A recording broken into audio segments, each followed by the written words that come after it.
Yeah. So this is going to kind of probably sound real informal at moments, as this is just going to feel like a regular phone call for me because you guys are in my pocket. So don't mind any interruptions from kids, etc., etc. Yeah. It's fun when AJ and one of them come in for a hot minute.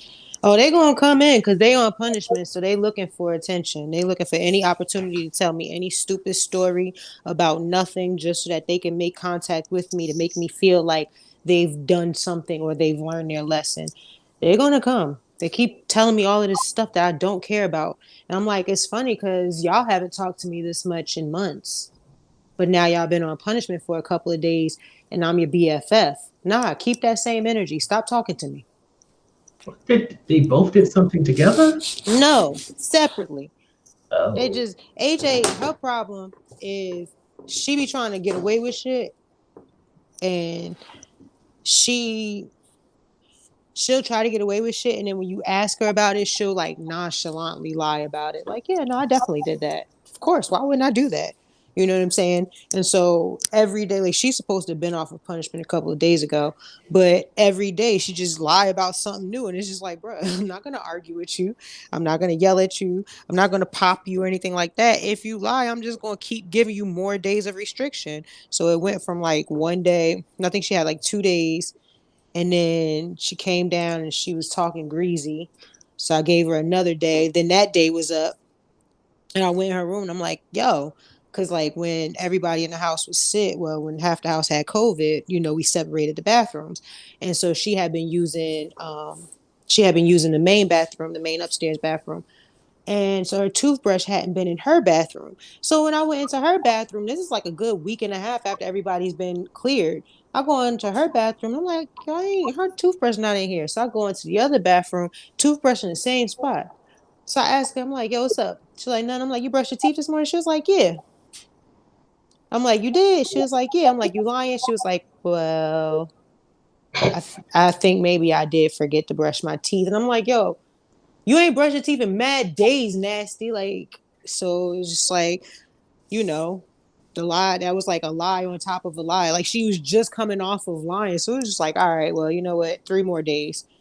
Because at first she was like, how many days? And I was like, 2 more days. She was like, I think I could deal with 2 days. And I was like, all right, we'll make it 3. So far, it's been a collected 5 days so far that she's done. Yeah. What's the longest she ever had? That she's been on punch. Oh no, this girl, she'll let her mouth talk her up. She'll go weeks, close to month. Yeah, cause she'll in a moment, she'll be feeling herself like a shit don't stink. So she'll be, oh, okay, I'm all right with that. Be like, all right, we going on a week restriction. A week, okay, that's fine. Wait, can I have Netflix? Okay, I'm all right with that. Or you know what I mean? She'll check to see what all the restriction entails, and she usually is like, all right, fine. But after a while, then it starts to get like, well, the first couple of days are the hardest, and then after that, it's just kind of like she'll find a groove of other things to do. Mhm. But yeah, You ever, nah. Hmm? you ever feel like you have to escalate it then? What you mean? Like escalate the punishment? Yeah. Yeah. Like she, if it could, I can't even talk. It could go from. It could usually I just try to keep it with like the restrictions because I don't want to like put my hands on her. But if it gets too far, then it just be like, all right, well, you know what? You could sit here with a pencil and a piece of paper and a book, and those are the 3 things that you get today. Like we go to those extremes, like, but for the most part, it's just she goes crazy as it is. You know what I'm saying? Because her thing is, I'm going to try to talk to everybody. Like since I can't have the stuff that I want, I'm gonna make everybody else miserable. I don't think that's initially what she's trying to do, like make people miserable, but that's really what happens with us. It just feels like a punishment for us. Um, But yeah, she'll just go around trying to find somebody to talk to, someone to chill with until people kick her out. Is it easier with Aunt there or is it harder? And it's like a silent partner. Oh. Yeah.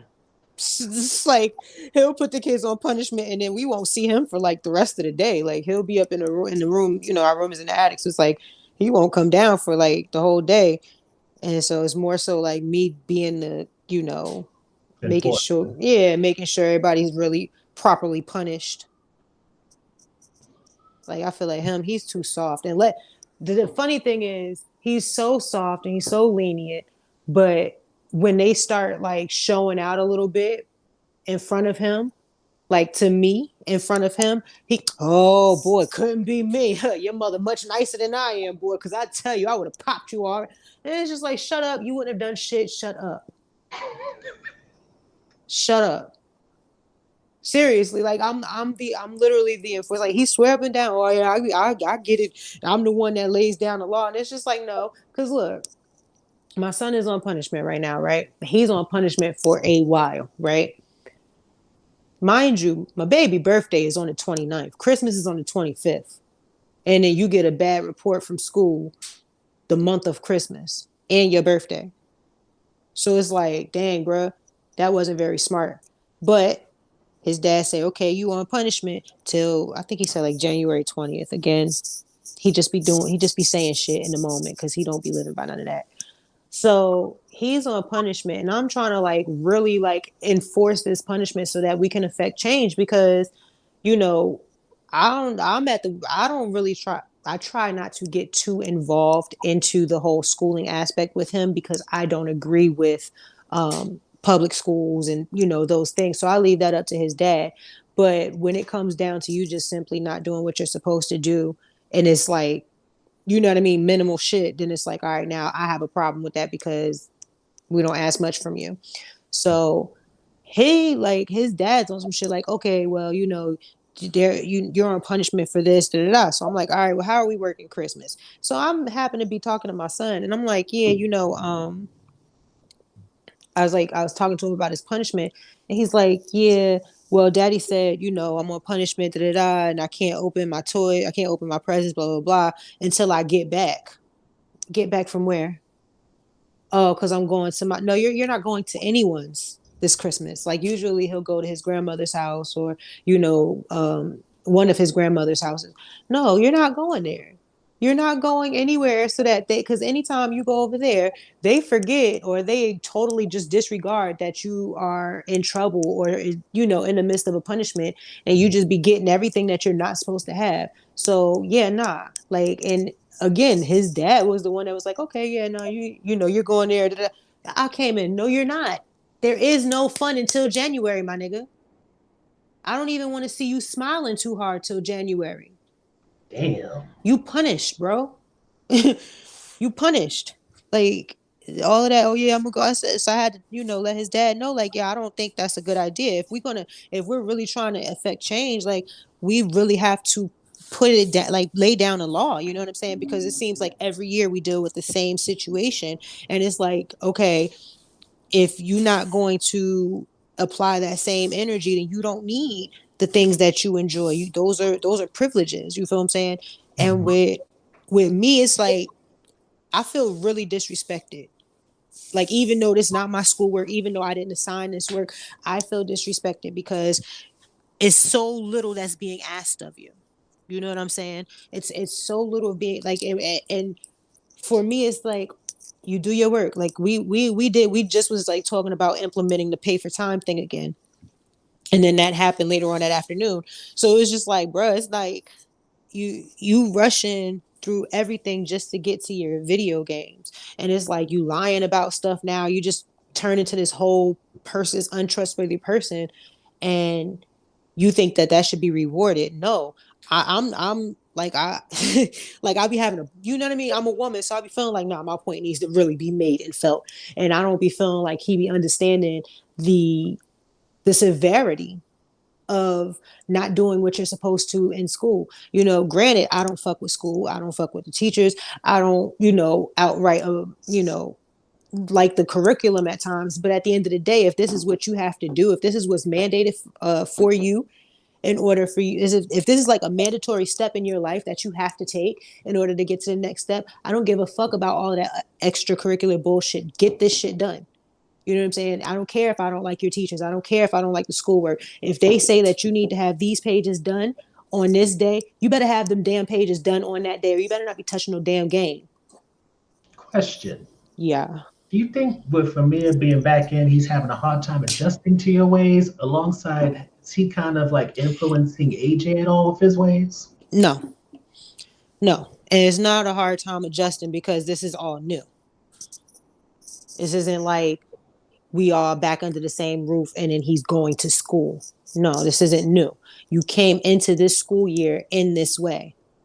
So this isn't like, you know what I mean? It's not like, oh, we haven't, we haven't had, I don't know. It's not an adjustment. All like the adjustment to virtual learning, that's one thing, but you've been doing this for a while now. So you're adjusted.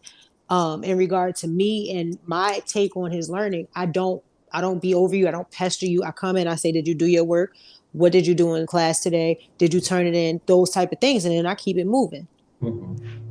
So it's not me. It's definitely not me.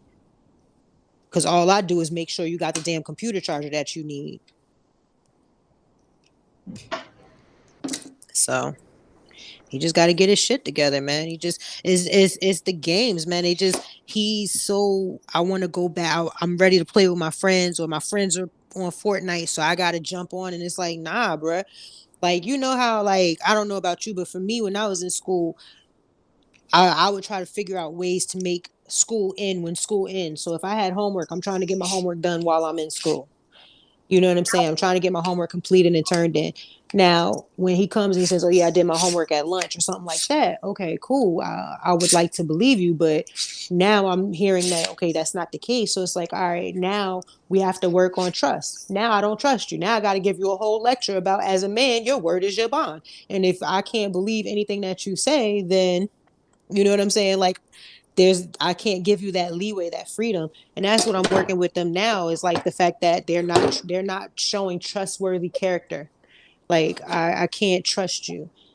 And she's starting to understand what that means. And I hope Amir is starting to understand what that means as well, because it's like, if you say that you're going to do something and all I have is your word to believe you by. So if you want me to believe you, that means that your actions have to line up with what you're saying. So if you're saying like, oh yeah, no, I'm doing my work, well, your actions better show that you have been doing your work. It better be there. If not, then what are we even talking about? What, PlayStation what? Xbox what? No. None of that shit. And then I don't even, and then again, because I was the same way when I was a kid, I'm not lenient toward it, because I was able to sit in front of my video game all day and night and still make good grades and still get the work done. So What were the it's games not, you played? it's, huh? What were the games that you played? Need for Speed and Grand Theft Autos. Those are my favorites. Outside of like when I was younger, playing like Nintendo and shit like that. Like, I mean, Super Mario Brothers and shit. But when I was in that stage, the stage that he's in now of gaming, it was a lot of Grand Theft Autos. I was all into their series, and Need for Speeds, because I really enjoy racing and cars, obviously. So, Hmm. You have a race but with your car? huh? You have a race with your car? No. The car that I have now, no, it's not a race car. It's not at all remotely fast. I don't know. I just know you got the shifting, so I thought it could have been fast. I mean, it's all about the driver, but I mean, it's the front back bar. Yeah, it's all about the driver. I can outdrive you in my car, but that doesn't mean my car is necessarily fast. Hmm. I wasn't aiming for that when I got my car. I was aiming for affordable and functional and, inexpensive upkeep. Well, since we're talking about trust and things of that nature, I think it's a good segue into Euphoria. Yeah, I watched that earlier while I was working in here. Very How good episode. it I was mean, I'm gonna say it's a good episode. From the parts that I could actually like focus in on, it was a lot of talking. Mhm. But yeah, it was a good episode. I really like Ali, and I ain't gonna lie. When he went outside to make that phone call, I got nervous that either something was gonna happen, like there'd be like some shooting or something going wrong. Just the way that they had the cameras and stuff. And then I was also worried that it was more like like his interaction with his family was going to cause him to relapse or something. I was like, please don't show me those two things here. What is this? So I was afraid he would have to pull away from Rue in her most sensitive moment after he pretty much broke her the fuck down. What you mean? Well, because the way he was talking, well, he was just there with his mentee, and if his daughter would have called on him to show up, I think he would have snapped out and just left her there, paid the bill, and kept it moving. Well, I mean, she said she wasn't going to be there long. I'm sorry, that was a dark joke. It's really It is, inappropriate. but at the same time, you kind of tell that in a way, because you can. It's like when they said in interviews, Ali definitely is creating that father figure for her, but not only that, you can also get that whole black father vibe that she doesn't. The black father vibe, and then for him knowing now that he doesn't have a relationship with his daughters, or the relationship that he would like to have with his daughters, I think that also played a role into it. Like he's feeling it as well. So like it's beneficial for both of them. It's healing for both of them. But it does make me wonder, like when she was talking about her relationship with Jules and how in her mind it's a relationship, but when Ali spoke to her, it was like, no, it isn't. When it comes to your past relationships, how did they kind of transfer over? Like, was it an actual conversation, or do people have it like real when it's just it Hold happened? that thought. Hold that thought. Hey, so don't come down here messing with my stuff. You don't stop on the stairs and look like, well, bitch, what? Yeah, I got a whole setup down here. I don't want you down here chewing on my stuff. But yeah, you had asked the question. What was the question? I was kind of wondering, since you have like a dating history and all that, when it comes to going from friends or just talking to actual relationships, did you actually have those conversations, or was it more like real where things just kind of had relationship intimacy, so you all just made assumptions and went with it? Whoa, whoa. Relationship with who? What we talking about this in reference to what? In Yeah. general, All right, run that back again. Run that back again. What was it? when Rue was talking about her relationship with Jules with Ali, she was Mm-hmm. talking about how they did intimate things, so that's why she said they. Oh, that's why she misconstrued it as a relationship. Yeah, I did see that part. I do remember that part. All right, now run your question back again. So my question is, when it came to you in past relationships, how did it become a relationship? Was it like through Jules thing where things would just happen? No, ho, I like you and I want you to be mine. It's like, nah. um, huh.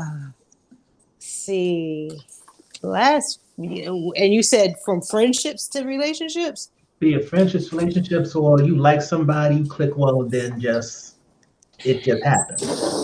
Um, well, I've been with Ed so damn long. It's just like fuck.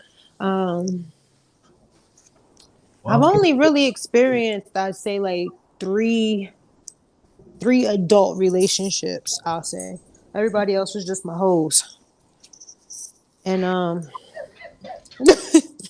can't. he was. I don't stop, Pacer. I don't acknowledge any of them. So, how did I move? Bear with me, beloved. So, for me, it was a lot of, I'm very outspoken and I very much will put myself in right into what I'm afraid of or, what makes me nervous. So, I really never had a problem shooting my shot. And so, yeah, it's very seldom. I'm gonna keep it all the way 100 with you. If I get too nervous to shoot my shot, then I don't even need to date you. Like, yeah, I already see right now because it's something in me that's like, you know what I mean, making it hard for me to make the approach when it's usually not hard for me because I can do anything, with a little humor type thing. I usually, yeah, I would usually just make it known, especially if it's starting to feel mutual. Like it be on some shit where it's like, all right, look now, we've hung out 3 days this week. Now, if you call me and you trying to link again on tomorrow, I'm gonna think you like me. And then they'll call and try to link the next day, and I make it clear like, so you like me.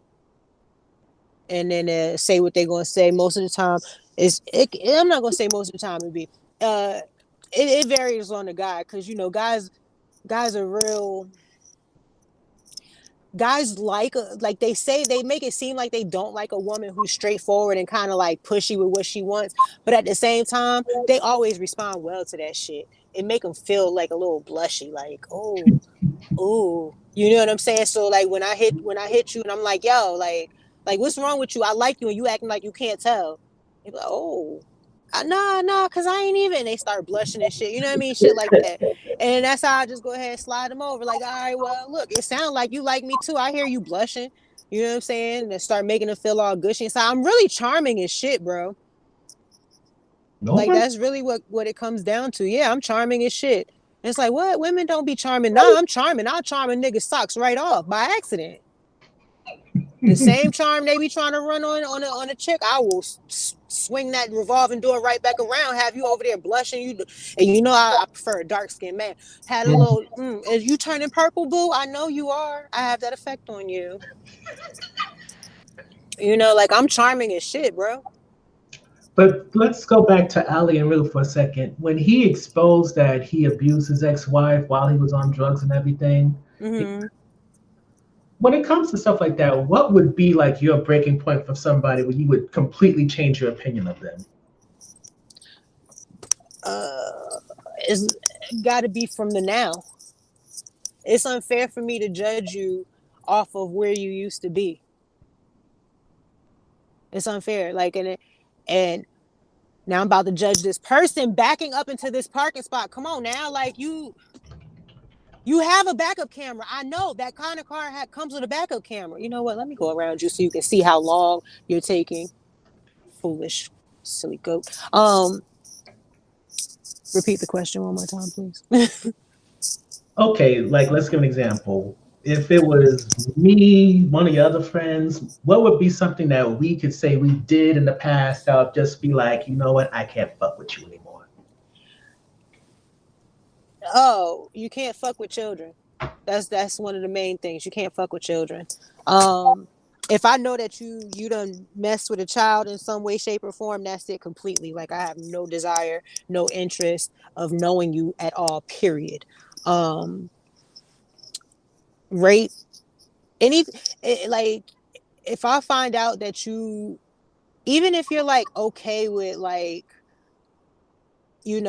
one of those type of people who excuses sexual assault or excuses sexual abuse or you know what I mean, Who does excuses rapists and stuff like that, then I definitely and it won't even be one of those situations where it's like I got to make a big deal of it.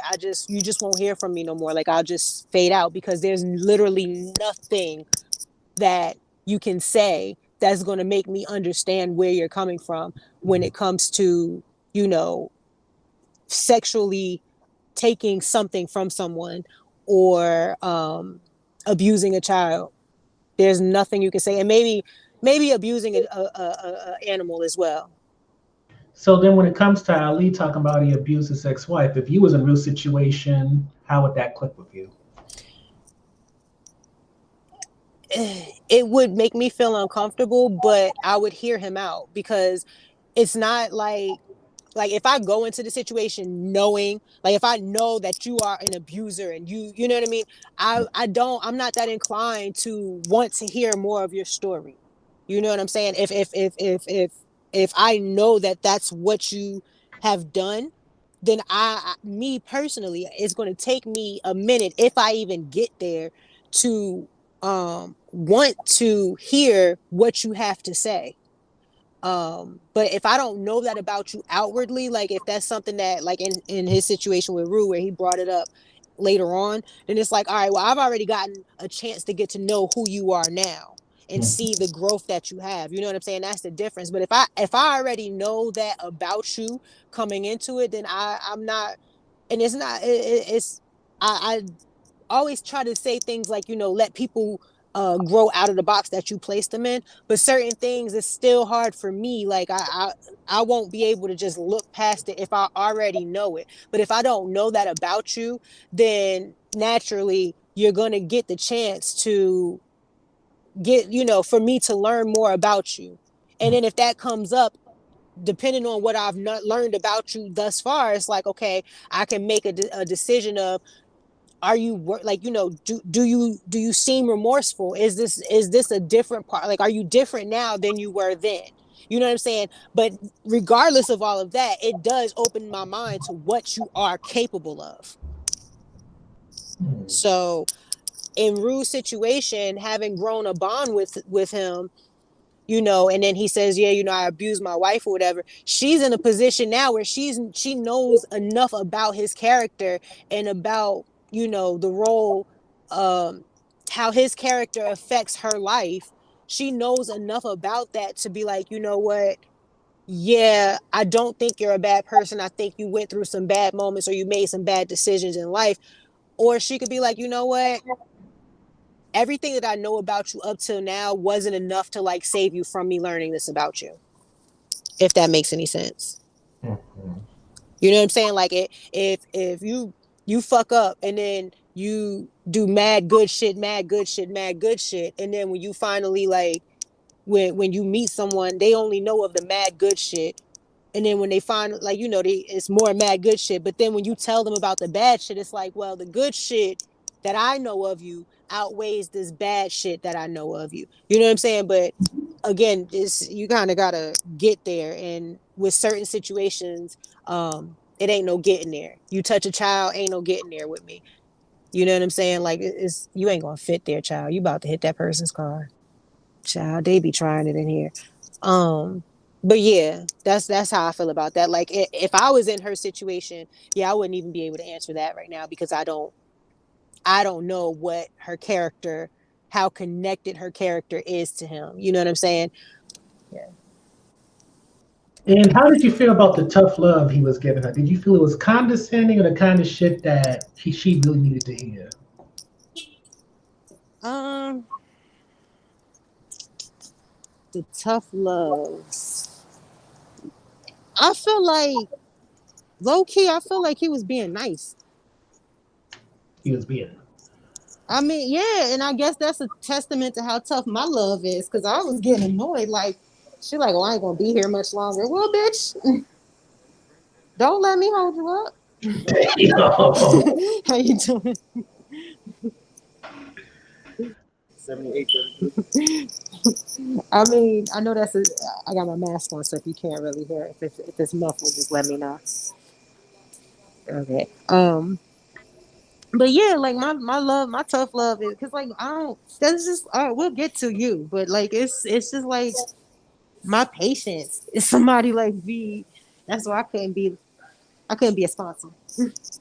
No, that was not the idea for you at all. Wait, because at so many times when he came, like when he came back in, because I had to stop and rewind it. Thank you. I had to stop and rewind him a couple of different times, right? Mm-hmm. Um, 'Cause I wasn't paying attention. So some of the times when like they had to when I had to stop and rewind it when he was coming in because I couldn't figure out who he was talking to. So when he came in and tapped her and was like when he came in and tapped her and was like, yeah, you know, it's kept talking. I thought he was going to tap her and say, yeah, let's go do crack, because it's like I know. It's not that kind of show. I know. It's just that I just felt like he was going to. Let me take my mask off so you can. I just felt like he was. I really thought that his emotional conversation was going to get the best of him. I really did. Mm-hmm. I really did. And that's why, like, certain movies, and then having drug, recovering drug addicts in your family, it makes you very concerned about certain situations and about how they respond emotionally and stuff. Like, well, one of my aunts, I'm very protective of her because I feel like I don't want to see her. I don't want to see people not let her grow out of the box that that they placed her in, to the point where it causes her to go back to who, you know what I'm saying? Because if everybody looks at you like you a bad person, and it's like easier for you to just do bad shit. You know what I'm saying? It's easier for you to adopt the label. Like what he was talking about, if you make someone seem unredeemable, they're not going to try to be redeemed. Right, exactly. And that's literally what it is. And that not just with that, but like in life period. If you don't feel it, if you feel like you're not good enough, then you're not going to try to be better. Mm. You know what I'm saying? If you're constant, if the world keeps making you feel like you're not good enough, you kind of, it's easy to adapt that whole mentality of, well, what the fuck am I going to try for? If whatever I do is not going to make me any better, is, you know what I'm saying? I'm still going to be in this situation, and what am I really trying for? For example, in my relationship, there was a point where I didn't feel like I was getting the attention, the physical attention that, you know, I required. And it was like, okay, well, nigga, if you don't think I'm cute, then ain't no point for me to go out here and make sure that my hair is done and shit like that. Cause it's like, you ain't looking. You know what I'm saying? And so you kind of stop giving a fuck about your appearance, because it's like, you're not, you know what I'm saying, like you're not getting the attention, or you're not getting, I don't want to say the praise or whatever, but it's just like, all right, what I'm trying for? Because I can wake up and be ugly, and it take much less work than for me to wake up and try to get cute for you to still not see me. You get what I'm saying? Because So it's just like easy to fall into that ugly. I remember, I think one of the episodes, I think the episode you had with him on Fucking I'm a Mom, y'all talked about that a little bit. Did we? Y'all I had don't it. be listening back to shit. That's why when No. you sent me that message, when you sent me the post, that quote, I'm like, where did I say that at? Like, I remember saying it, but I don't remember where I said it. You like, it was in the story. I'm like, what the fuck are you talking about? Like, was it on our podcast? I was telling a story on our podcast. Like, I don't be like, I just be saying shit. I don't be listen. Well, that makes a good interlude into your recent episode of Fucking I'm a Mom, and where did that come from? Clear your resistance. That's the big one. I don't think I mentioned that before. Clear your resistance. Stop being so closed-minded on things. Open it up a little bit. You know what I'm saying? Because once you're open to more things will come your way. All right? Work on it. You know what I'm saying? Don't just decide that this is what you want and then sit back and think that the universe is supposed to just put it in your lap. It does not work that way. You have to work on it. So if you know, for me as a comedian, I want to be a comedian. All right, well, bitch, you need to get more sets together.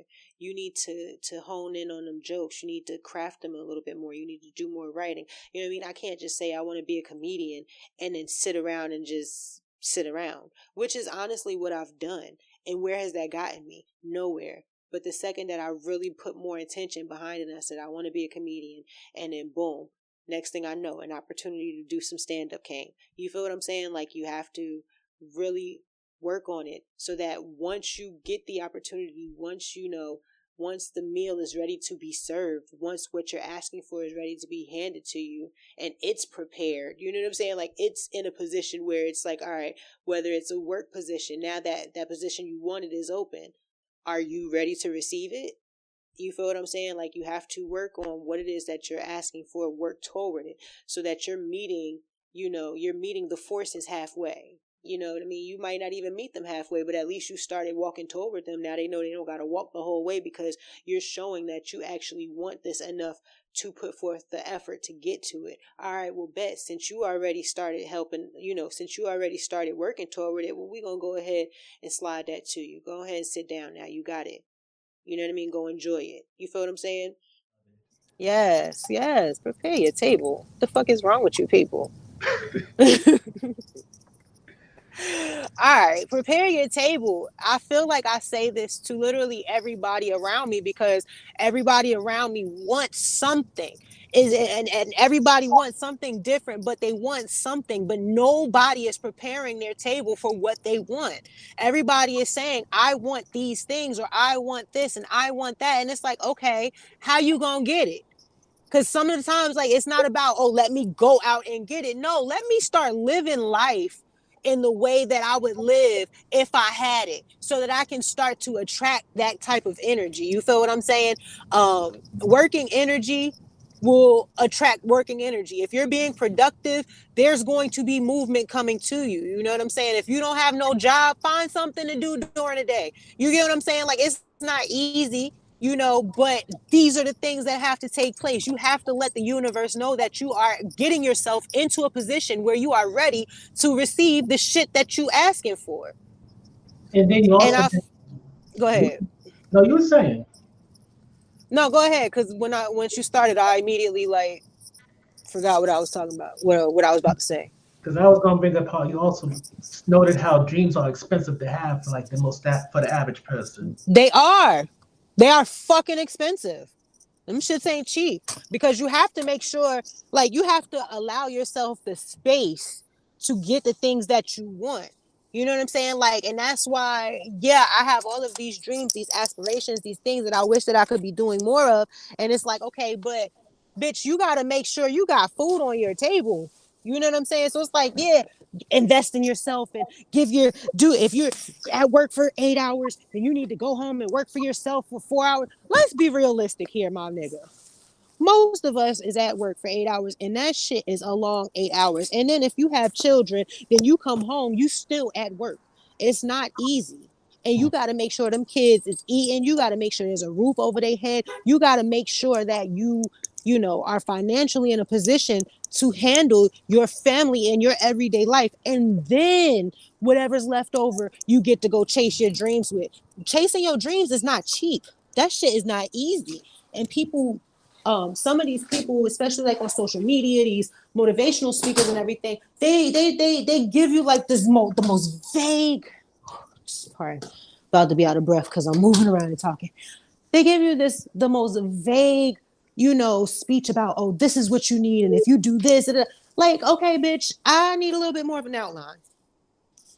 You telling me wake up and chase your dreams.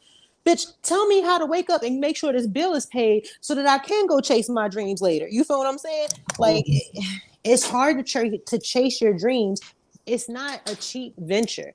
It's very expensive. And it might not necessarily be, you know, the dream itself that's expensive, but it's all the shit that you have to do to even get to being able to dream. You know what I'm saying? I would love to make all of my dreams a reality. I would love to have my podcast so consistent. I would love to do the YouTubes and all of the content and the things of that nature. I would love to do that, but sometimes it's not realistic for me because right now I'm too busy trying to learn everything that I can about this new field so that I can get to a position where I can put the shit in autopilot. And all right, this is generating over here. So I don't have to like constantly worry about what's happening right here. I can take some of this time and go ahead and put that toward my dreams and my goals. Would you say that's why your IG stories are kind of like one-offs? That's just you living the dream for the moment? No, that's just me. Like it's not me living a dream. That's just me clocking in and saying what I got to fucking say and keeping it moving. There's no editing there. There's no let me plan out you know, what the conversation is going to be, what I'm trying to say to these people. It's none of that. It's just I'm gonna press this button real quick, say what I got to say, and then I'm hit send and I'm keeping moving. But based off of how, from me seeing you perform, that's how you go on stage, isn't it? You only see me perform twice, But and we're not speaking about the second time. And the first time it was pretty much the same thing. Like, I mean, that's not necessarily how I perform. That's just how I've done it in the past, but that don't necessarily mean that's how it's going to be done. okay.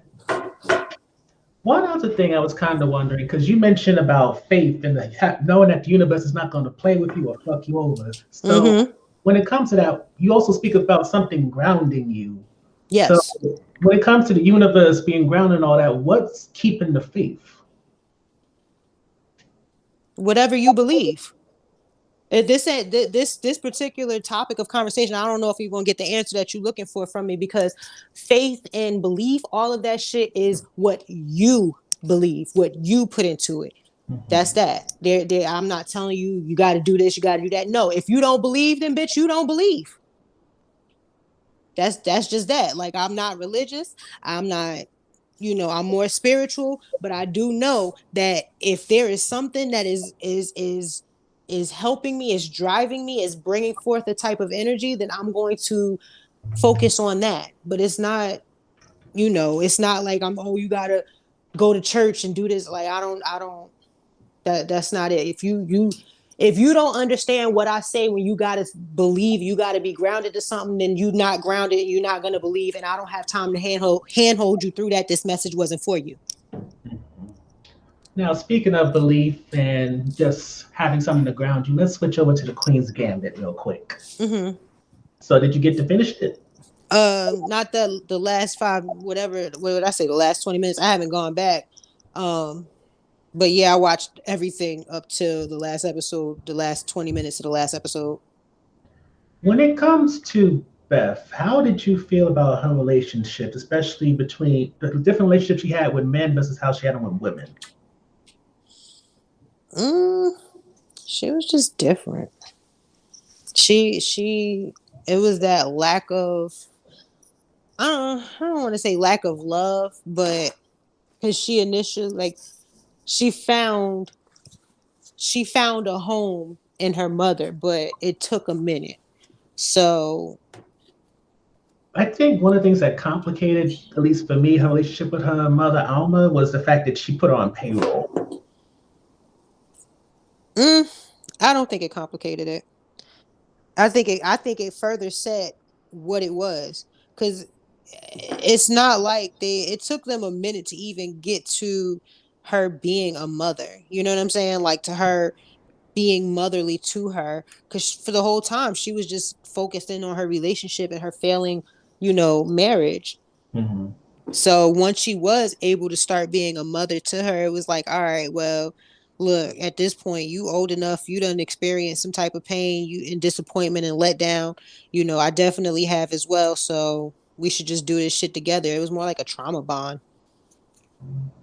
Do you think when it came to the guys, especially the ones she kind of messed around with, it was also trauma bonding or just trying to find someone to fill a void? I think that was more so filling the void. I never, like, when I watching her with people, especially with the dude that was like, I'll fix my teeth for you. Yeah. Like, she obviously just doesn't, that wasn't her focus. Like, and then, not for nothing, when you don't have a healthy depiction of love or a healthy example of love, then you kind of either don't want it or you crave it too much. And she seemed more like the type that was just like, yeah, no, I'm good. But it seems like she did have a certain longing for it, but she just didn't know what was supposed A to come. suppressed longing. Yeah. Like, I want it, but this shit's so foreign that it's like cute in concept.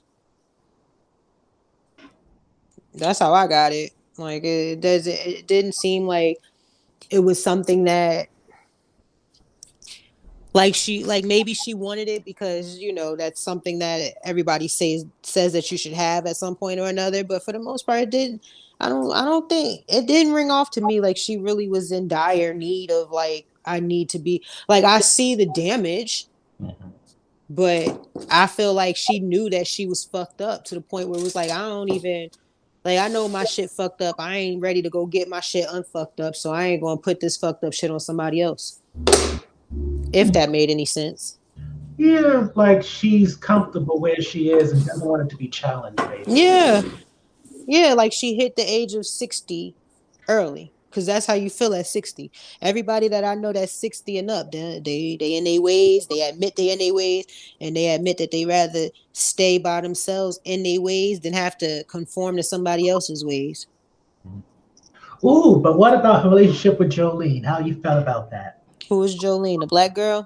Only black girl really got to talk. Yeah.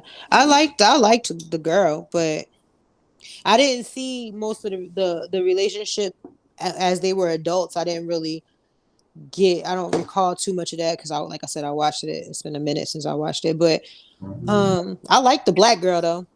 She, you always need a black girl to keep you intact. Did she kind of come up like a magical Negro to you, though, in a way? Yeah. No. Definitely. I Definitely. believe she called her a cracker so that she kind of pushed back against that idea. What, that she was a magical Negro? I mean, a magical Negro wouldn't keep calling the white girl a cracker. I would. But Uh, I mean, like, not for nothing, that the time that they were in, and then on top of that, like, she was asserting herself. She was letting her know, yeah, you white, you're gonna have your privilege, but I'm just letting you know, you know, at what the world thinks I am. I'm not coming in here being on no sit down and bow down to y'all shit. I'm gonna let y'all niggas know. So I ain't mad at it. Let's move on to Happiest Season. That's the one with what's her name? Bella, right? Kristen Stewart. Mm-hmm, Bella. We gonna play you Is too. she a lesbian in real life? Yes, she Okay, is. because I noticed that since she cut her hair, her walk has been real butchy.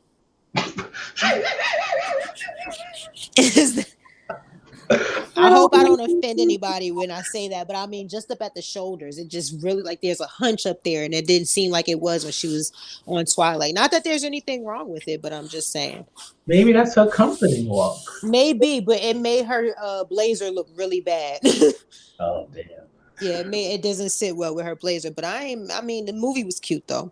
The movie was cute. I love the gay best friend, the guy. What's his name? John, played by, I know his last name is Levy, but I can't remember if he's Daniel or something else. Yeah, I liked him a lot. I didn't like him in the beginning because he came off like so stereotypical. He Yeah, I wasn't. liked him. Like, I mean, it's hard to say oh yeah, it's so stereotypical, but like I literally have met many people just like that. So it's like, I mean, you know. It's a bit of a conflict that this is what they show on the media too much, but it's also how people actually act. So it's like, Exactly. So it's like, I mean, I wanted to be his friend. but I feel like the relationship between Abby and Harper was pretty much trash, even after she had the confession. Like, Okay, Abby is Kristen Stewart, and okay, Harper Bella. was a skinny, tall white girl. Yeah, Harper was the girlfriend, right? Or was that the ex-girlfriend? So the ex-girlfriend was Riley, played by Aubrey Plaza. Don't care. Damn. Don't know why you told me her name. Could give But one they were less so fuck. much better as a couple, Abby and Riley. Abby and the ex-girlfriend. Yes. Yeah, I agree. I wouldn't have been mad if I would have seen them, you know. But it was clear that the ex-girlfriend was still emotionally tied to the girlfriend's name was Harper. Yeah. Yeah, it was still clear that she was emotionally tied to her, but I don't think it was like a romantic emotional tying, like, oh, I want to be with you. I think it was more of I need that closure. I need you to acknowledge what you did to me. Especially because she outed her. Right. And I think that sometimes people misconstrue that, like, oh, you're hanging around, you still want me. And it's like, nah, I don't want you. I just really need you to acknowledge what you did. Like the role you played in my life, you know, that negatively impacted me type thing. I just need you to acknowledge that. And I feel like once she apologized to old girl, um, to the ex-girlfriend, you can almost like kind of, I don't know, maybe if you could see it or maybe it was just me, but I felt like there was a weight that was lifted, like a thank you, like that's all I needed. I can go on about my merry way. You better go get your girlfriend before I get her and keep it moving. Which reminds me, you said something about you had to go off on me about something. Yeah, basically goes back to the prepare your table. You were blowing my fucking high last night. Oh my god.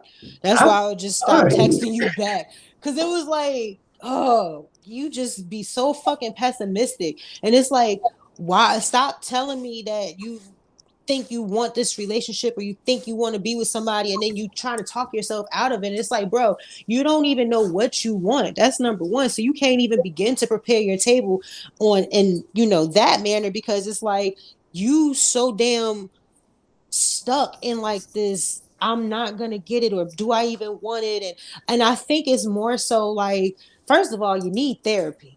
That's No, number one. You need therapy because you nah. don't know what the hell you want. You don't know.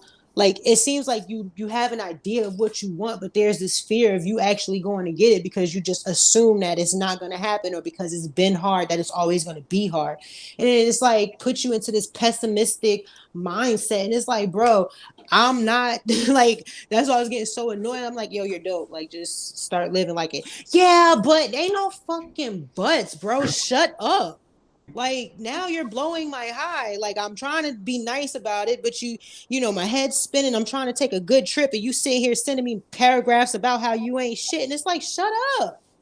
Like if you want to kick yourself, go do it in the mirror. Don't do it on my phone. I told you, like you are dope. Like, and I don't want to have to keep hand holding you to say like go, if you want to be in a relationship, prepare your table for one, but you just keep finding all of these excuses as to why you can't. But it's obvious that you don't want to be by yourself. So it's like, yeah, nigga, you do need therapy because you want what you have an idea of what you want, but you don't want to do the work to get it. And it's like, okay, well, what does the work entail? And you're having, I guess, maybe this whole different understanding of what the work entails, but the work really is you, nigga. You have to work on you.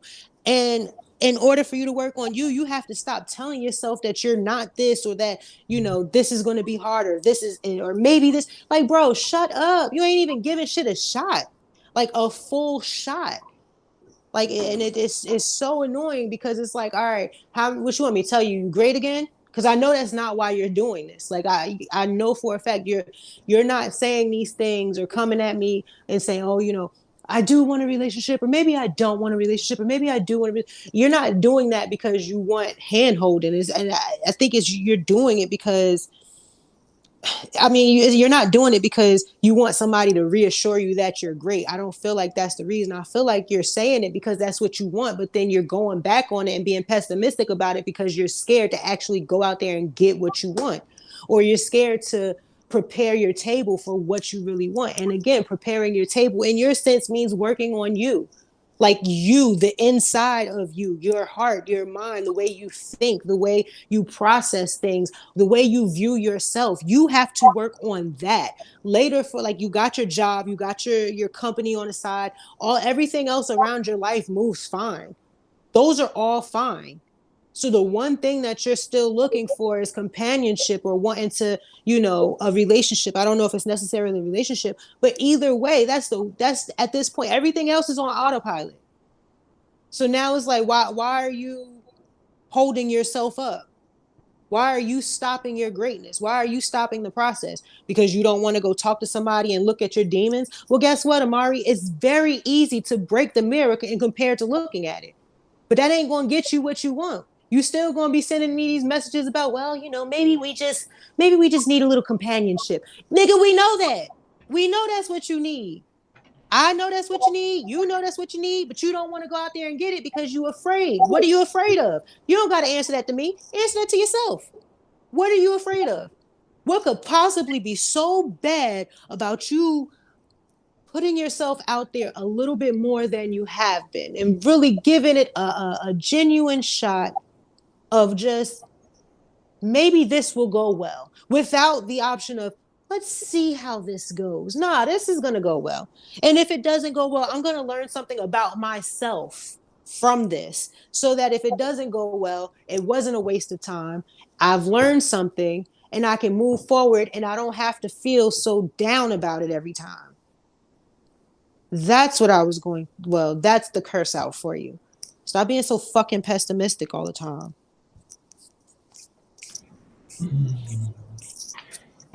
Which reminds me of something. At what point would you say an explanation becomes an excuse? Once you use it more than once. If that's constantly if you're constantly explaining the same thing for the same reason every time, then that becomes an excuse. It's not an explanation anymore. What do you're not explaining anything to me because I've already heard it. I understand that aspect, but it doesn't excuse what you did or didn't do, or the fallout behind it.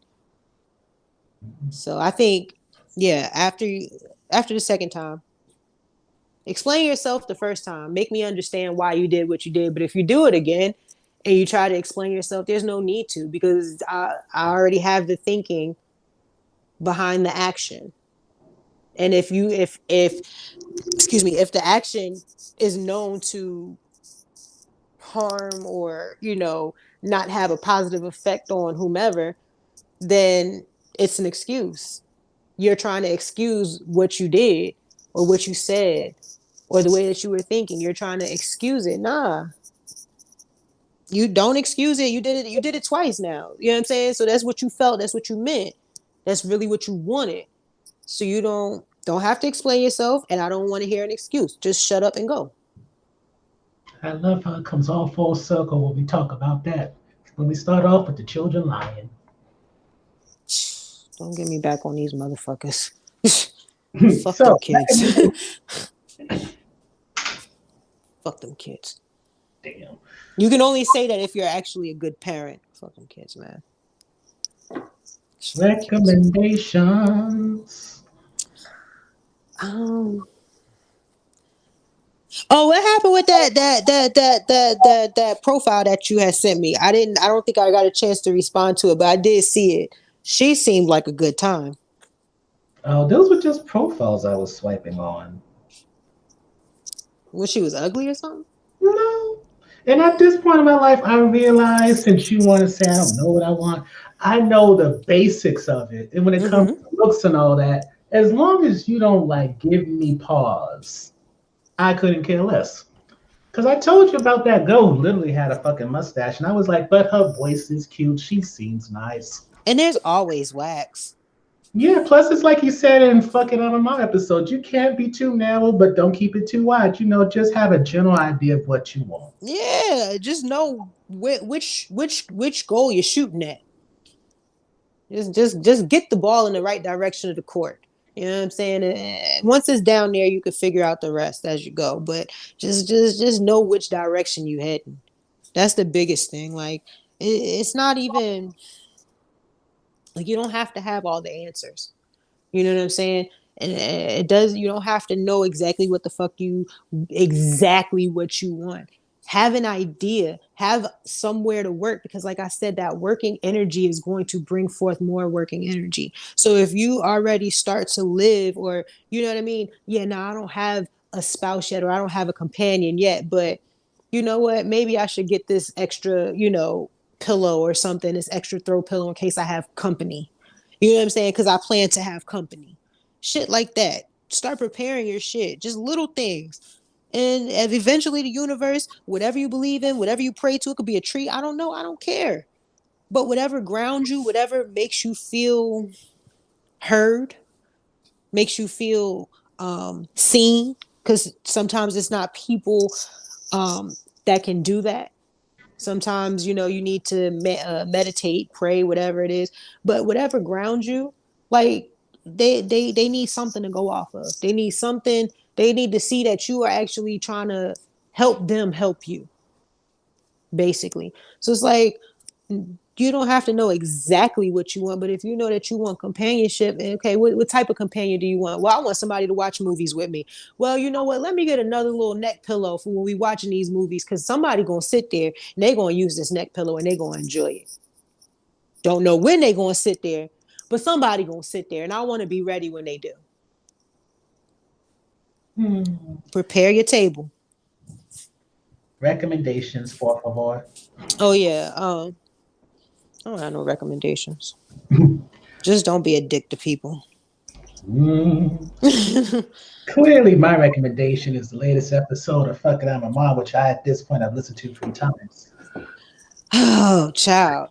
Don't just listen to it. You actually need to pull your tablecloth out. I've Shit together. clearly taken some of it. I have repeated some of And I know, and that's what makes me mad, is because it's like you put the gems in your pocket, but you just don't want to use them. You just don't want to pull them out. Like, I got them here. And then it's just like the way that I received your messages in response to the episode, it was like, oh wow, it's so many gems, so many gems. Okay, cool. And it was like, but, nigga, ain't no but. It's gems. Take them. You deserve to wear the gems as well. Ain't no buts, ain't no let me try to douse this with a little pessimism. No, bro. You deserve the win as well. There's nothing wrong with it. Go ahead, enjoy it. Ain't no buts. Take it, put it in your pocket, and the only butts you need to worry about is the butts you trying to clap later. You feel what I'm saying? Maybe you don't, because you don't be hoeing, but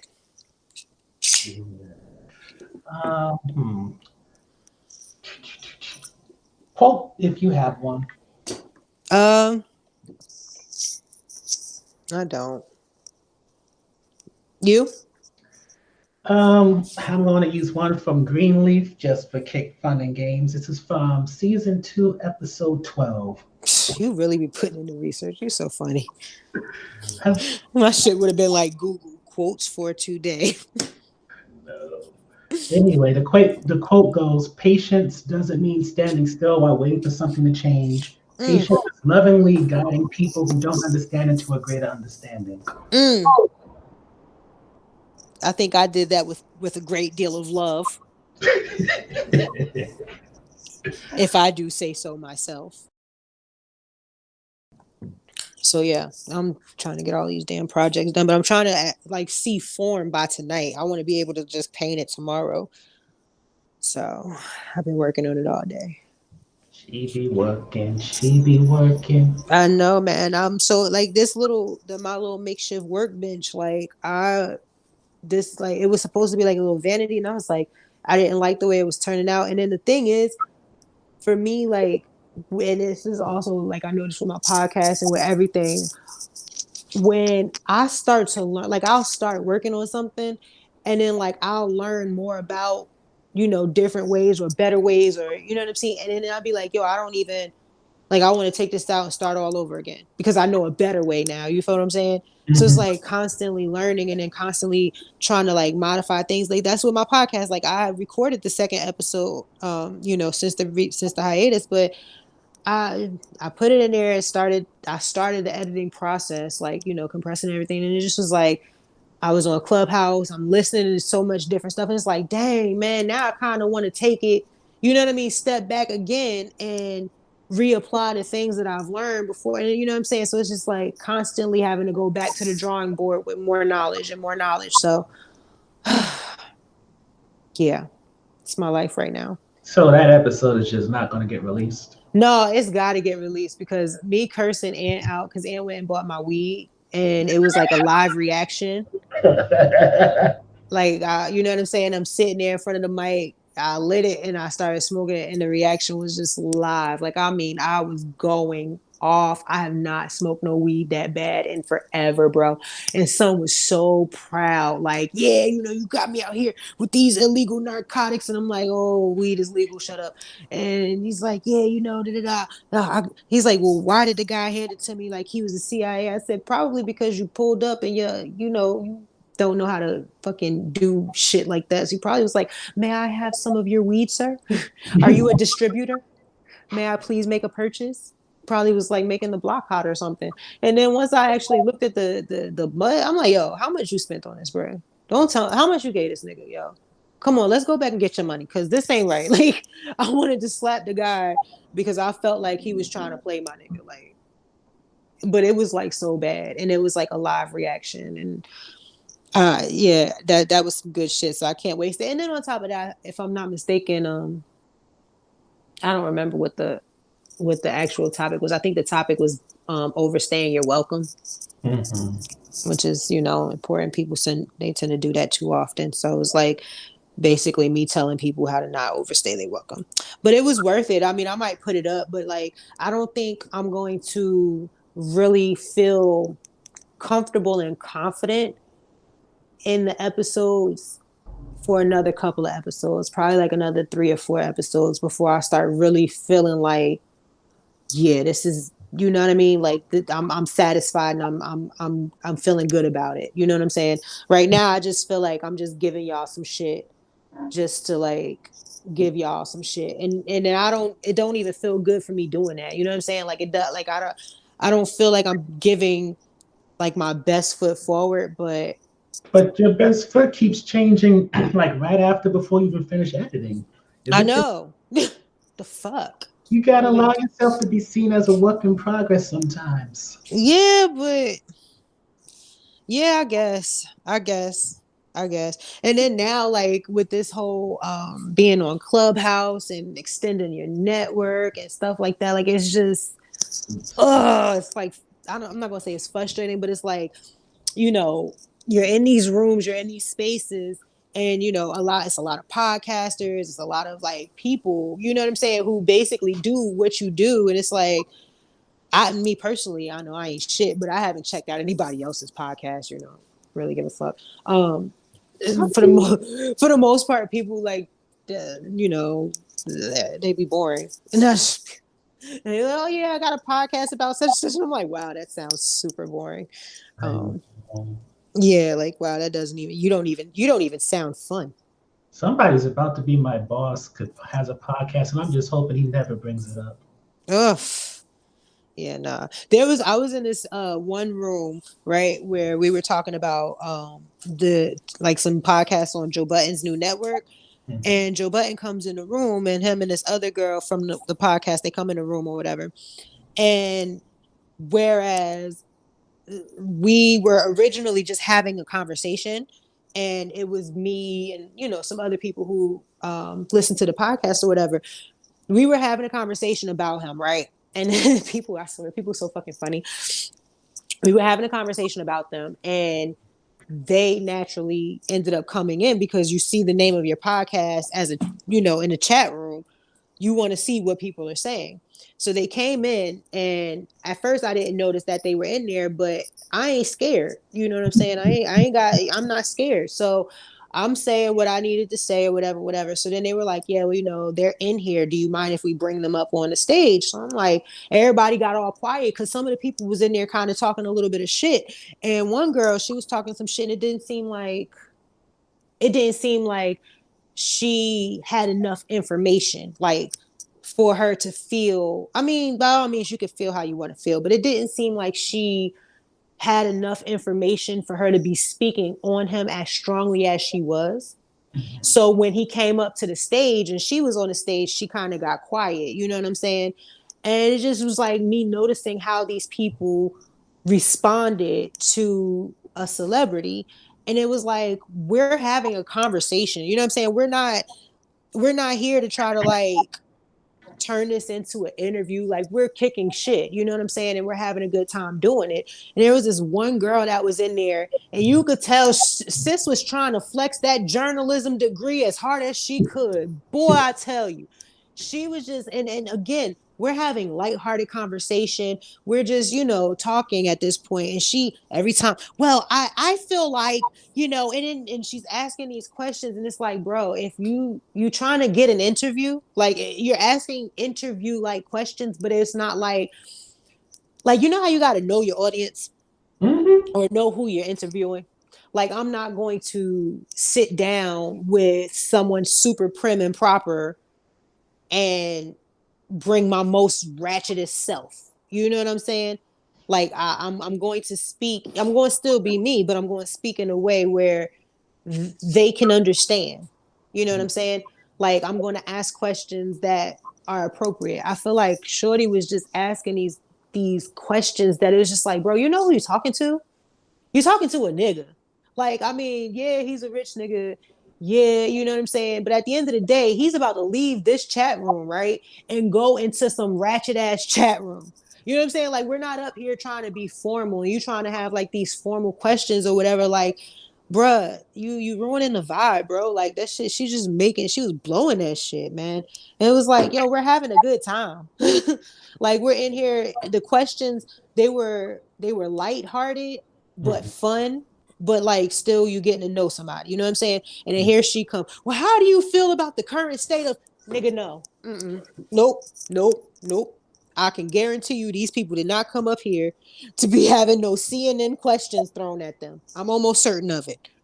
So the way it works is there's people on stage and then people in the audience. hmm Yeah. So like it's like you get the moderators, whomever started the group or whoever started the chat room. and then they could set the other moderators or whatever. The people in the audience, if they want to say something or whatever, like they want to get on stage, you could raise your hand.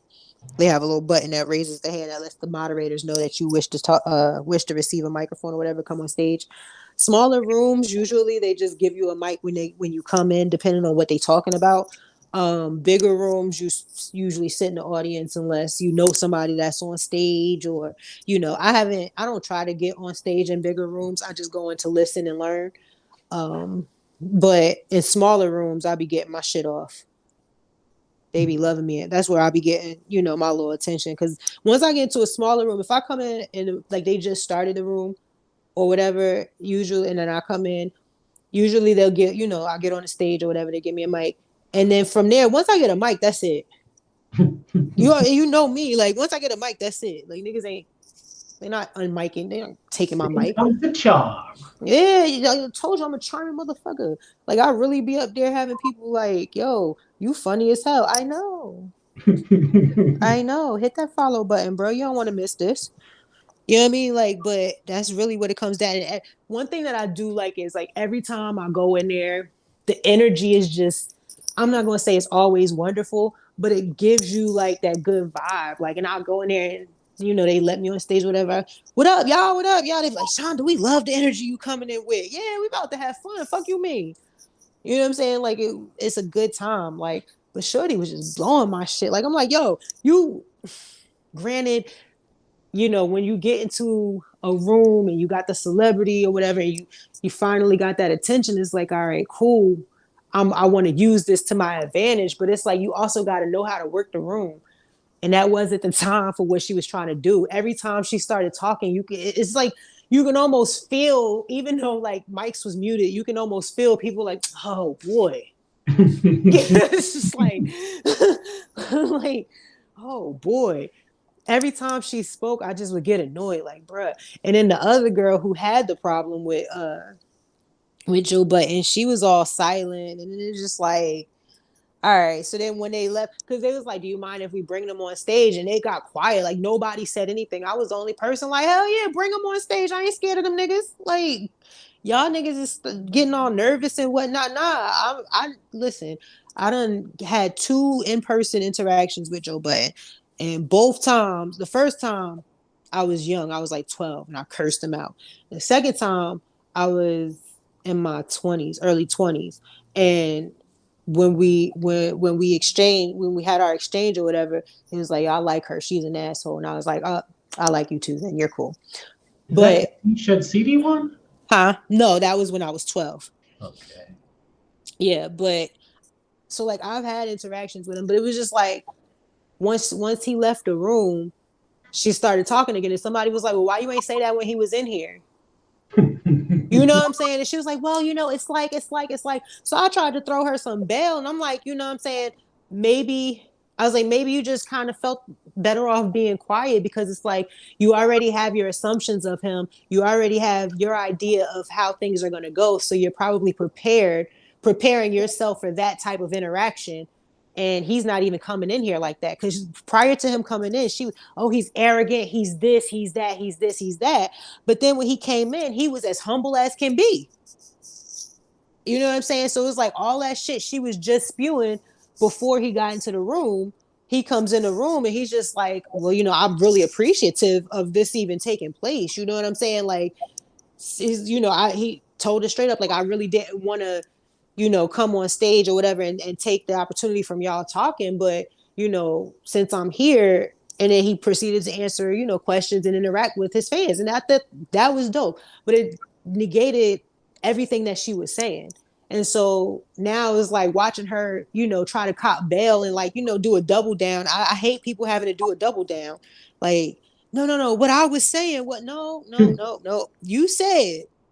And then he came in here and showed you a different version of himself, and you didn't have it, you know what I mean? Like, but again, I understood in that moment, because at times, if you only know me from having an attitude, and then you meet me, or you know that I'm coming into your space, you're going to assume that I have an attitude, even if I don't. So you're prepared for an attitude that may or may not happen. You know what I mean? That may or may not even be present. but you've already prepared your table for that type of reaction. So you're ready. You're already in defense mode because you're assuming that that's how I'm going to come at you from what you heard of me. You get what I'm saying? Mm-hmm. Child. That shit had me cracking up in there. But yeah, no, outside of that, like I really do enjoy this app. Like it's so fun. I haven't had a chance to really like sit and be on it the last couple of days. I'm lying. I was on it yesterday. I was sitting in on a room. I was sitting in on a room about fat phobia. So I was sitting and listening to, yeah, and it was like such an educating like process. Like it was, I was sitting in the audience. I had no desire to raise my hand and speak or be heard. I just wanted to listen. And I learned so much yesterday just sitting there. You know what I'm saying? And it just was, it was beautiful because once I, went from there, I went to my sister. I'm like, hey, I sat in on this room yesterday. I've never really, thought about your experience of how you maneuver through the world. Let's talk about it. And we actually sat and talked about it. And I don't think we've ever talked about that before. Y'all had a bonding moment? Yeah, I mean, it's weird because it's like, yeah, we always bond, but like in that aspect, like I asked her, I was like, do you feel heard? Do you feel seen? You know what I mean? Like, do you feel understood by me?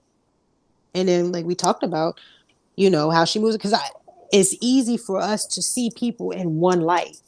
And I look at her and in my mind, like, you've always been this super bad bitch. So it's like, how does everybody else, like everybody else in my mind automatically sees that? You know what I'm saying? Like, so I had to like remove myself from that thought and say like, wait, how do you feel? How do you, feel moving throughout the world? And it's like my sister, she's always been affirmed. Like my mom made sure to let her know, oh, you're so beautiful, you're so beautiful, you're so beautiful.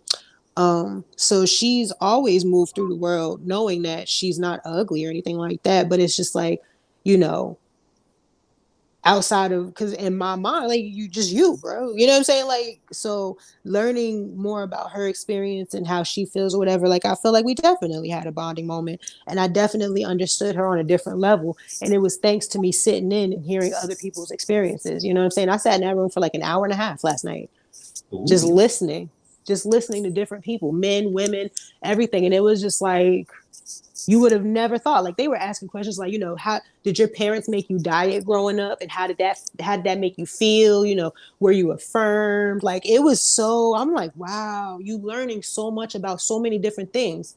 Because I left that chat room and then I went into another chat room that, come to find out, my cousin was moderating, and fucking Will Packer and Ava DuVernay is sitting in there. And I'm like, look at my cousin on stage with Will Packer and Ava DuVernay. Go ahead, bro. Go ahead. You know what I'm saying? Like it's just it's really cool. It's really cool. I wish you had a blue bubble so that I could send you the invite, because I really believe that you would fucking flourish on this app. Like I knowing you and knowing how you are about your business and how you are, with your work ethic, I feel like you would get on this app, and I feel, once you get out of your head, I feel like you would get on this app and fucking make the proper connections, and boom, you'd be out this bitch. Like seriously, with the knowledge that you already have, and then the work ethic that you have, and then like the position that you're in, man. Listen, I feel like you would get on that app and fucking flourish, bro. That should be like, yeah, my website had 1 million views yesterday, but we're at 20 million now. Like, I just, yeah, I feel like that's where you need to be. But I mean, I'm not judging your green bubbles, but the app is. I'll say that. It's not my fault that the app developers too basic to do Android and Apple. Nope, nope. Android messes everything up. I'm telling everybody, I'm like, yo, you gotta get on this app. Oh my god, it's so fun. I'm like, and it's only for iPhones. It's like Instagram before Android got there. Instagram before Android was so just, it was relaxing. It wasn't ghetto. The elitism is just hurting my feelings. I mean, I don't know why you live over there.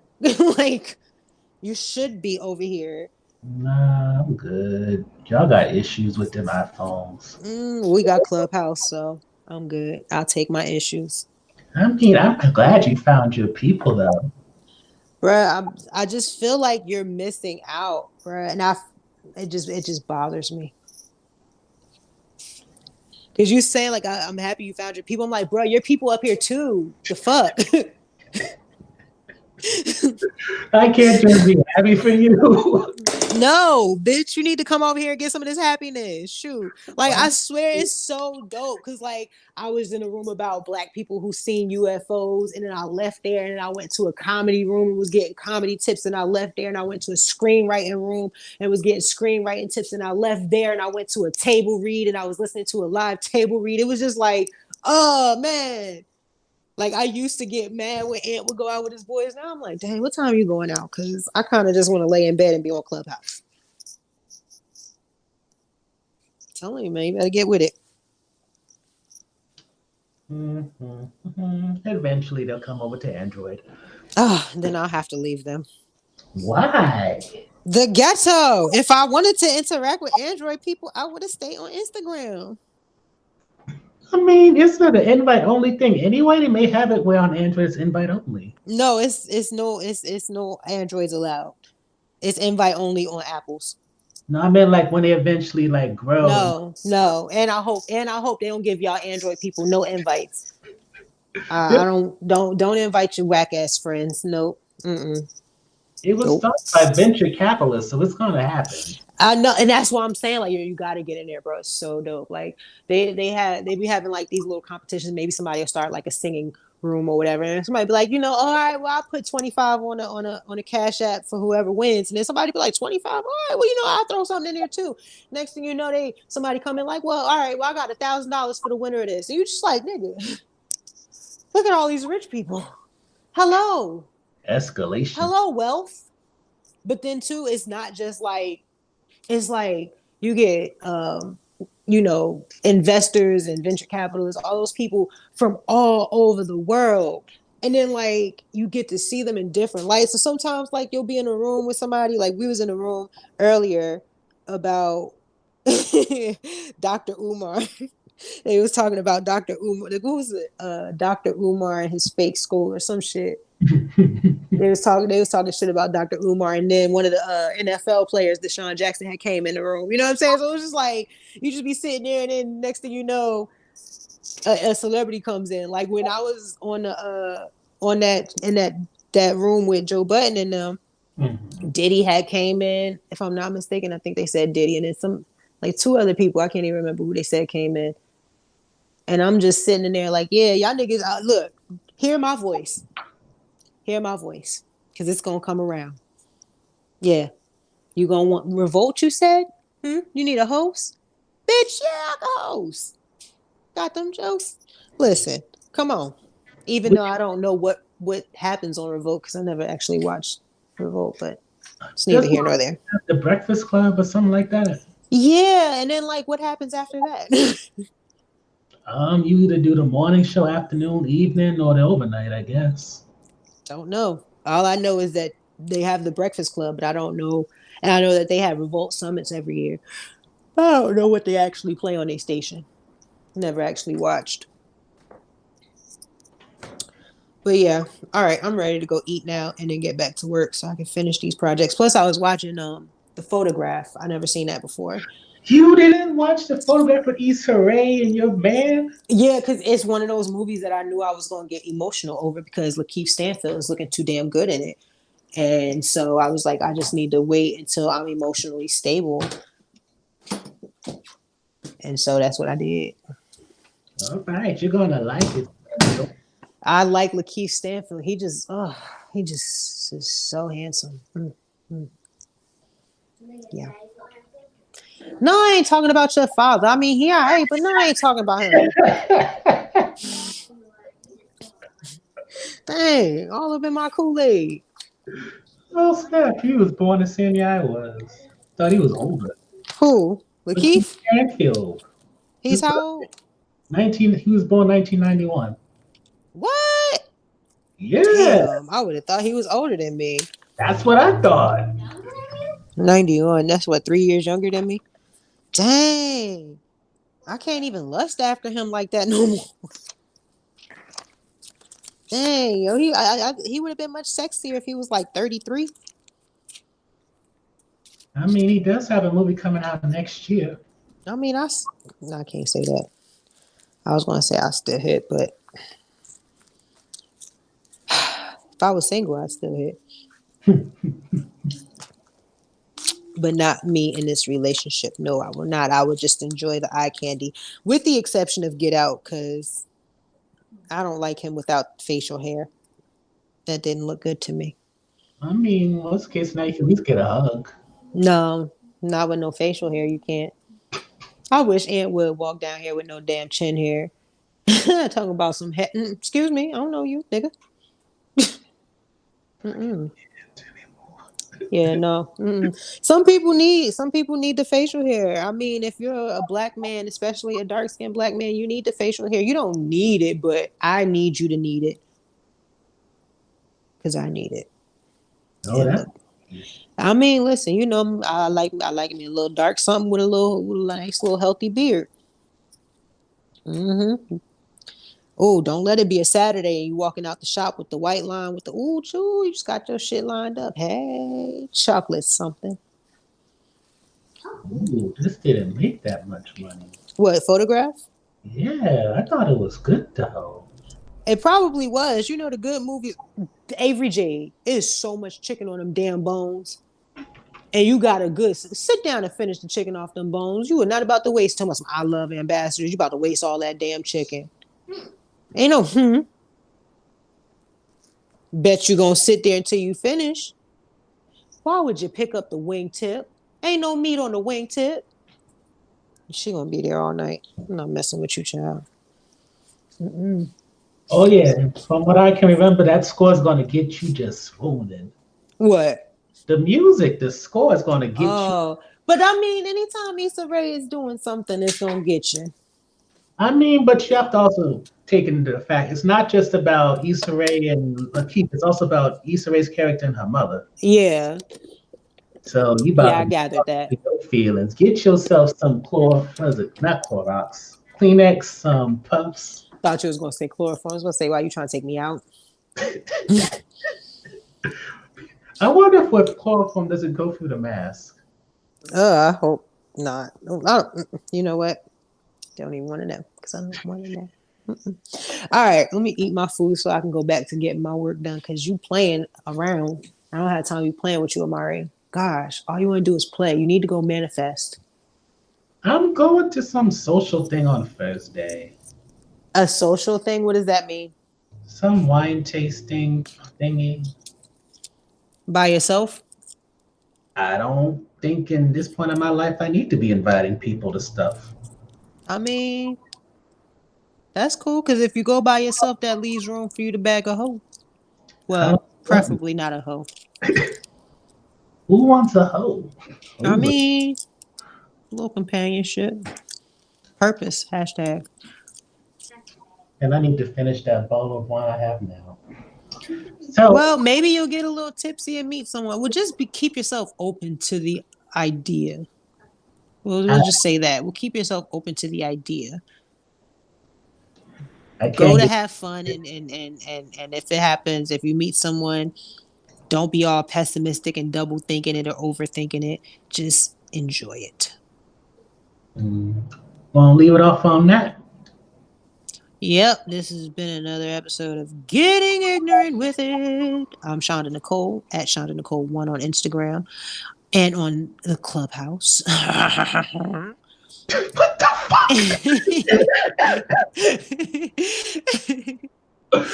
I have a website, shondanicole.com. And my other podcast, Fuck It, I'm a Mom. Which is recommended to listen to. Yeah, even though, he recommends it to listen to, but doesn't want to take any of the advice. Just wants to say, oh, no, this is a good idea. I'm not going to use it at all. You gotta listen, then you gotta reflect. Okay, I'm still reflecting. Oh, boy. Reflect these nuts and go get you some bud. Some bud. No, you know you don't smoke. I said butt. Oh, it's legal now, so one of these days when I can find a nice. Oh gosh. You take the fun. You like it don't even sound fun when you describe it. It just don't even sound enjoyable now. It just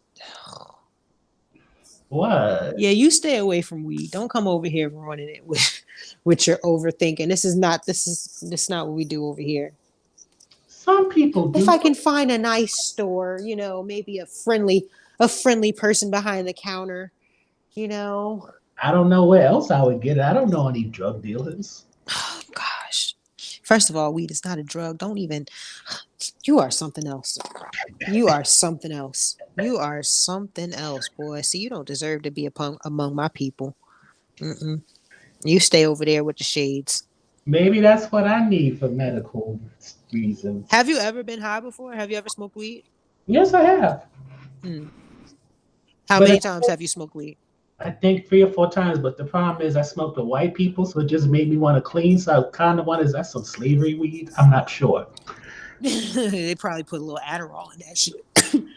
Honestly, I was mad focused. I kept seeing dishes. And I was like, must clean this mess. Yeah, they probably put some Adderall in there for you or something, bro. I don't know. Everybody was smoking. Either that or you had like some really strong sativa. But yeah, no, I only ask because the first time when you smoke, it's like you do the whole paranoia thing. So everybody be like, "Oh, when I smoke, I was doing this or I was doing that." And it's like, all right, well, how many times have you smoked before? Be like, "Oh, I only smoked that once." Be like, all right, so that was the first time. You don't know. Like I always tell people, like, if you've never smoked before, don't come around me trying to have me smoke with you your first time unless you let me know in advance because I need to like create an environment for you to have your first time. You know what I'm saying? Like if you're not no regular smoker, then it's gonna hit you in a certain way. And if we're not in the right environment, you're gonna blow my shit. Oh my Nah, God, is somebody looking at me? See, no, see, that's why we should smoke at home and in one room so that you can have your paranoia and I can just put you in a corner. That's funny. And nah. shut you up. I even smoked with the Mexicans, and all I got was to see pretty pictures. Who's it? I smoked with. Where are they from? Well, I guess Middle Eastern. I'll say that. I don't know if they're You like. get fancy with it. Yeah, no, they work at a chicken shack. Oh, I smoke with the chicken shack homies. I used to smoke there regularly. Go right up in there. They let me in the back. They used to roll up, give me mad chicken wings. You used to sit back there and just talk shit, smoke, and eat chicken wings. that sounds sweet. Word. It was a good time. Always a good time. Cultural exchange. Word. And you know what? Not for nothing. It was so weird because like one time, it was one of their holidays. Yeah, it was one of their holidays. I don't even know which one it was, but they had mad homies coming through, like, and they were all wearing like their little holiday, you know, outfits or whatever, their religious garb or whatever. And they were coming in, they were so excited, but they had just left the temple for praying and shit. She's like, "Hey, where's the Molly? Where's the Molly?" But that's all I could understand because he would only say that part in English. But he was saying the rest in like their language that they were speaking. So it's just some. Where's the Molly? Where's the Molly? And I'm like, wow, y'all do real drugs? It's crazy. So it's crazy. I don't know about no Molly, beloved, but okay. But I'm not gonna keep you because we went half hour past what you said. Word, I'm keep getting tired. I know I'm getting tired because I'm leaning on different counters. But all right, it's been real. Oh, you didn't tell them where they could find you. Oh, wherever I look on website, Instagram, Twitter, my name's Amari. So pretty much the way my SEO is such, you do a search on my name or the website, you'll find me on Google, whatever. Bro, you got chicken pieces in your hair. Yeah. You can't see my hair. No, I'm talking to AJ and she gonna shake her braids. No, like it's in your hair and all over your face. Okay. That doesn't mean I'm not beautiful. You're right. You're still beautiful, but you just got chicken in your hair. I'm surprised she didn't say stop telling my business. No, she just said, all right. It doesn't mean that I'm not still beautiful. Hey, That's not my business. There you go, Amari. Did you hear? And I got headphones in, so she didn't even hear you say it. I'm starting to understand this child. Yeah. You got to turn your head to the side and believe, because yeah. All right then, people. It's been fun. Amari, it's been fun. I'm looking forward to the episode drop. Yeah, it ain't gonna be special, but it'll be something. All right, guys. Good night. Bye. All right, bro.